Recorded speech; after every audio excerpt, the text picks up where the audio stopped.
Our guest tonight is former NFL football player, WCW and WWE World Champion, Hollywood actor, fellow podcaster, and all-around good guy, Bill Goldberg. You can catch his new show, Who's Next, on Podcast One every single week. Go out and check it out. Mike Chiari, please start our interview off. When it comes to you, obviously one of the main things that people are always talking about is a potential return to professional wrestling. And on a recent episode of Jim Ross's podcast, you mentioned possibly wanting to have one more match so that your son can see it. And you listed Brock Lesnar, Triple H, and Roman Reigns as opponents who might intrigue you. But I was wondering, what type of schedule do you think it might take to lure you back in the ring? Are you looking for maybe like a one and done type deal, like one WrestleMania match? Are you interested in doing multiple matches? What would interest you most? Well, first and foremost, let me back you up for a second here. It's funny that any time that I mention anything about wrestling, and even my own words can be taken out of context. And there have been a number of publications that have run the story that Goldberg's begging to have a match again, and he wants to get back into the ring. And at the end of the day, I would definitely listen to that type of conversation, but it's not something that I wake up every morning and pray to God to and hope that I can lace up my boots one more time because I have to end on a nostalgic note. If the opportunity arose and it was a favorable condition for everybody involved, and I mean working condition, not necessarily just the money, and opponent, I would definitely cater the thought. There's no question about it. As to specific people who I would like to face, man, I've been forthright and upfront in that I'm not on top of the wrestling business like the normal fan would be at this point. Since my departure, it hasn't been the number one topic in my life. So to just throw a couple names off the top of my head, would be the only way that I can really do it. I couldn't give an educated guess as to what the good storyline would be in this day and age as far as television storylines are concerned. So, like I said, man, I consider it for sure, but it's not something I'm longing for.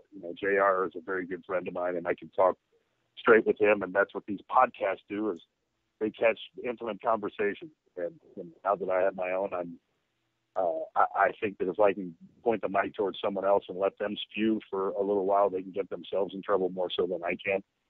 So that's another underlying reason for my podcast. But hey man, I enjoyed the wrestling business. There were a lot of things that I didn't like about it, but there were a lot of things I liked about it. So I would consider something like that as far as the schedule is concerned. Man, who knows? I mean, I'm in pretty decent shape. I don't know what to compare it to, but for a 47-year-old guy walking around and who goes into his Muay Thai gym and spars a number of days a week and lifts every night, I'd say that I'm pretty much ahead of the game. But as far as preparedness is concerned, as far as the schedule, man, I don't even know. I mean, I don't talk to Brock enough to compare what I would think would be acceptable for myself and his schedule. So I don't know. I mean, it's a topic that interests me, but it's not a topic that I think about daily. BG? Yeah, Bill, a lot of part-time wrestlers and veteran wrestlers have come back in recent years to a lot of negative fan reactions, such as guys like Batista have come back this year. Does that discourage you at all from a potential return? Obviously in anybody's mind, any type of failure, whether it be to yourself or to the fans or to management, is something that you don't want to encounter. And if you can keep yourself out of it, then sure, that's always a consideration if you're a smart person. How much that would play in my decision, man, honestly, it wouldn't play very much because that's not why I would do it. At the end of the day, I would do it to evoke a positive response from my son or my wife's faith. I'd love to be able to please the fans, so many of them that have asked me over the past 10 or 11 years, and, to go back. I would obviously be doing it for them also. But would I, it's always a crapshoot, man. You know what? Whether you're away 10 years or whether you're away 10 minutes, every single time I looked at it, you're only as good as your next performance. So it would weigh in my mind, but it wouldn't factor in my decision. Okay, you had Tony Stewart on your first episode, on your first podcast. It was a great interview. Everyone should go check that out. Podcast 1, ONE. But your love for cars is well documented. What does Bill Goldberg's car collection look like, and what is your dream car? Oh, man. My collection spans from, like a 1959 Chevy Biscayne to a 46 Willys Jeep to a 70 Boss 429 Mustang with 1,200 horsepower. That's the only one in the world that's an automatic that was campaigned over in Vietnam. Man, I got more cars than Carter's got pills. I mean, that expression, people don't know that expression anymore, but if you're old enough, you do. But, compared to Jay Leno's collection, it pales in comparison. Compared to having one or two cars, it's pretty substantial. As I said in here, on top of all of them right now in my garage. I got race cars. I got all kind of cars, man. Mostly 60s and 70s classic muscle cars. Mustang, Chargers, Cudas, GTXs, GTX convertibles, Camaros, Trans Ams. I just try to purchase vehicles that evoke a positive memory back in my childhood, which translates to today and something I can pass down to my children.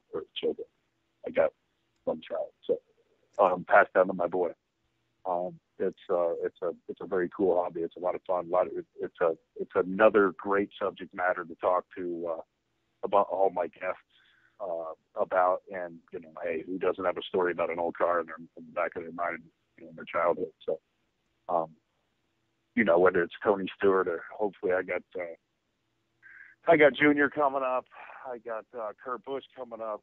This episode this week we've got Terry Crews, who was just named the host of Who Wants to Be a Millionaire and who has his boobs bouncing all over television every 5 minutes.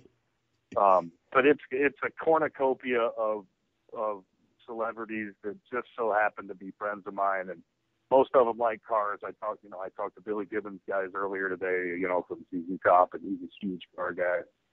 He's going to be on the show, and it's like I said, man, it's a really cool deal to where I can pull out my Rolodex and I can talk to guys who are friends of mine and that I may not run into, in the next month or 6 months. And it's just another way to rekindle relationships. We got some really cool stories, and they're cool enough to share them with me and my fans. So, Mike Yart? Yeah, with the WWE Network now, WCW's kind of re-entered the consciousness of a lot of fans, even wrestling fans who weren't fans back then. And there's a lot of different opinions about what might have ultimately led to WCW's downfall. But for you, as one of the key cogs in terms of the massive success that WCW achieved, who or what do you feel was maybe chiefly responsible for WCW's ultimate demise? There's nobody you can point to single-handedly. I mean, first and foremost, it's hard for me to give a really educated opinion because I was hurt during that period of time when I was away from the normal day goings on at WCW. Now, I know when AOL and Time Warner merged, it was ultimately the demise of WCW as we know it, I believe. I don't think it was something that they were heavily behind as far as programming is concerned by any stretch of imagination. From what I remember, Ted Turner was on safari when the decision was made by the board to get rid of WCW. But, at the time there was, I think it starts at the top, and then when everybody feels that something is going awry, the anxiety is at such a level that everybody just falls apart in their own given way. I believe that it was a lawless society kind of going downhill, and at that time, who was wanting to put forth the effort to save it. I mean, obviously there were a lot of diehards that wanted it saved, and there were a lot of wrestlers that wanted it saved, and I'm sure, I don't know anybody who didn't want it to succeed except for maybe our competition and maybe the people who owned it. But there was a lot of passion for it. It was a sad day, but I I think it was the episode from the Monday Nitro from Panama City. I watched that on the television, so I was hurt at the time. I was kind of far removed from it. BJ? Yeah, Bill, WWE's Hall of Fame ceremony has become one of the most anticipated events of the wrestling calendar. What would an induction into their Hall of Fame mean to you? Oh, hey, man, to get any kind of accolade like that when you're in a given sport or profession is the ultimate honor. But again, like I said about me stepping back into the ring, is it something that I long for every morning and would deem my wrestling career a failure if I didn't attain it? No. It would be a hell of an honor for sure, but hey, man, there are people there that deserve it. There are people there who don't deserve it, and I'm not anyone to sit here and say that I deserve it by any stretch of imagination. That I don't even know who votes on it. So it would be an honor for sure because there are a lot of legends there, and it is a sport that put my name to the forefront, and I owe it a lot of credit for me even being able to talk to you right now and have my own podcast and be a television star or a television actor, and these opportunities that I've been able to acquire over the years. Let's be perfectly honest, most all of them came from wrestling. But yes, it would be an honor, but I surely wouldn't feel incomplete if it wasn't something that I didn't attain. Okay, last round of questions real quick. You spent several years in the wrestling industry. You saw a lot during your time on top. While I know you don't keep up with the product as much anymore, what is your perception when you hear about a guy like CM Punk or really any top star who walks away at the pinnacle of his career? You put my reaction right there into words.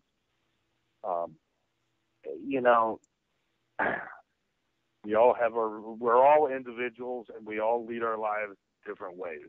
And I do not know any of the backstory. I do not know CM Punk, but I can empathize and I can completely understand anyone who wouldn't like the dealings that have transgressed throughout the years at the WWE. Can I say that in a more politically correct way? I don't think so. So it doesn't surprise me. Like I said, I haven't. I don't know anything about the situation except for the fact that he bolted, and nobody knows why. And if it was because of management, doesn't surprise me. But. Mike, you already got another question? Yeah, of course, something that's always going to be a huge part of your wrestling legacy is the streak. And I know that you've said that you always consider yourself more of a talent, not really involved on the booking side. But from your perspective, when you look back at the way that the streak ended against Kevin Nash, do you have any issues with that? Looking back, do you wish it would have gone any differently? I always. Not always, but I mean, from time to time, I've shown displeasure as to the way that it ended. And Kevin was on the booking committee, for a couple of weeks, and that was hey man, it was just timing. I mean, at the end of the day, I believe that the creativity to keep it going and make it fresh could have happened, but. I'll plead the fifth again and just say that I'm a performer, not an entertainer, and that I can take direction and go out and complete it, but I can't come up with a storyline. So, I mean, my job is not a booker by any stretch, and I try and I tend not to give my opinion as to who I think, should have beaten me because I really don't know, man. I don't get into the storyline as much as the next guy, and it was those guys' decision. I mean, hey, they've been in the business collectively for I don't know, probably 100 years. All the guys that were in the room that made that decision, and who am I to question that? As a human being, you're always going to question things, but it's not my place. I was just a talent. So, I wish Godzilla would have beaten me, or Bigfoot or something like that. Yeah. Yeah. But you know, I don't know, man. All right, I still think Scott Hall should have hit me with a taser, like the one that sticks in your chest from across the room. So be it. listen, the Who's Next podcast is on Podcast One. Guys, go out and check it out. It was a great first episode. You and Tony Stewart had some really great conversation. You and JR as well. So tell the fans where they can find more of you, where they can find the podcast, all that fun stuff. Oh, I think June the 14th next month, we got Valley Center Harrah's Casino here out in California, Southern California. We got a little autograph session going, and we got one going in Tucson next month, the 18th and 19th.